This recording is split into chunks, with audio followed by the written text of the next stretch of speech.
Today we kick things off in the United Kingdom, where, following the abrupt downfall of now former Prime Minister Liz Truss, who held office for a record short period of just 55 days, and her immediate predecessor declining to run for the leadership role again, this morning we saw former Finance Minister Rishi Sunak chosen by his party to fill the top slot.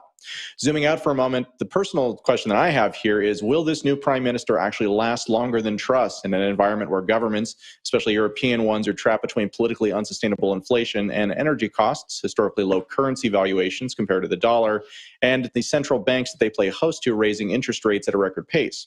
So that's the big picture, and we'll all get to see how that plays out in real time. But at least for the moment, Sunak's win is being read as good news by many crypto observers, who note he has made positive comments in the past about wanting the UK to become a crypto hub, as well as assisting with at least some legislative efforts that might support those ambitions. Wendy, I'll kick this over to you first. What do you think here? So I don't trust any of the politicians that do say positive things about crypto. And one of the reasons why is we had Gary Gensler, who's taught courses at MIT and seemed to be pro-crypto. But in fact, when he started working for the SEC, we're seeing not a lot of pro-crypto regulation being put into play. So even though this does sound good on the outside, I would still want to examine a little bit more of him, his past, and what type of regulation he does want to put forward. Because at the end of the day, I do think that we are going to be seeing a CBDC, and we're going to see a lot of harsh regulation come into the crypto space regarding Bitcoin, crypto, and NFTs to get the CBDC through. Wendy, don't let Gary Gensler tarnish your views on all politicians everywhere.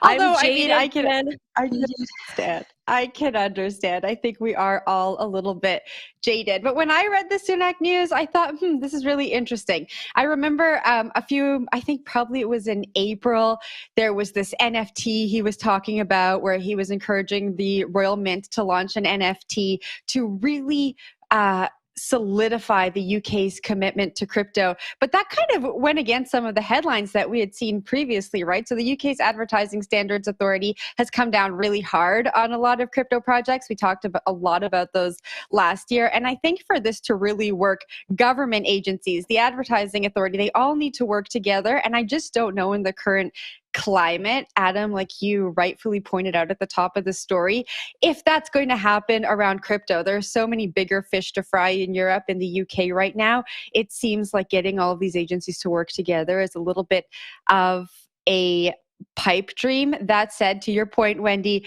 the SEC has kind of shot down regulatory sandboxes and getting the different government agencies to work together. And this new prime minister has said that that's what he envisions. So, I mean, if they can get that to work in the UK and we can kind of see how something works differently outside of the US, I would be looking forward to see that. Zach, what do you think?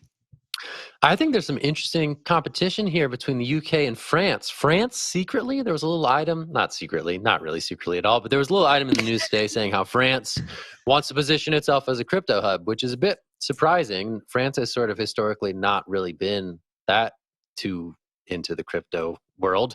But sure enough, I think there's some major crypto figureheads who are currently residing in France, as well as a couple of companies who are pretty foundational. So if there becomes sort of, UK, France rivalry in terms of who might court the crypto industry a bit more effectively, I'd be interested in that. I don't know if it's going to come to pass, but maybe it will. There could be a little feud, a little rivalry going there. That'd be classic. I think I saw Adam, though, with his hand, so I'm going to toss it down to him. Take it away.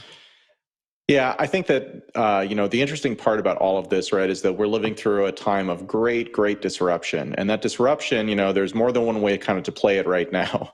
One side is you try to fight the disruption, and that typically is a stalling action if not everybody is doing it at the exact same time and largely the same way, because otherwise you'll effectively just chase people out of your jurisdiction into wherever it is sort of the least worst option. We've seen exchanges play this game for years and years.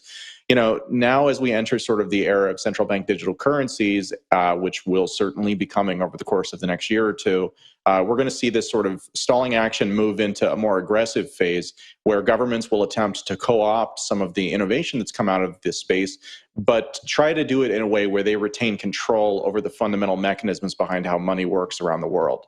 that probably also is a losing game, but it's a game that they really have no choice but to play. So when you see a country like France suddenly turn around and say, hey, actually, we want to be the leaders in this, that's them kind of recognizing that, well, the current moment we're in is one where you can pick one of these two paths. And it's almost always better to be on the side of doing the disruption versus being disrupted.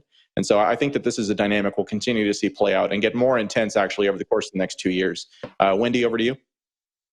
Really quickly, I do think that we do need to centralize government a little bit better because the decentralization of government seems to not be working at all. And I also think that there's a lot of countries that were frowned down upon, El Salvador and a lot of small ones, maybe in Asia and other parts in the world, that are really going to be the ones that truly adopt crypto. And the reason why is they don't have a whole lot of red tape, and their governments are not as big as what we're seeing in like the UK and in the United States and other places. So I think that we should be paying attention to what some of the smaller places are doing. I think that those will be the big crypto hubs of the world. And maybe those countries will regain a lot of the power that they've seemed to lose in the last couple hundred years.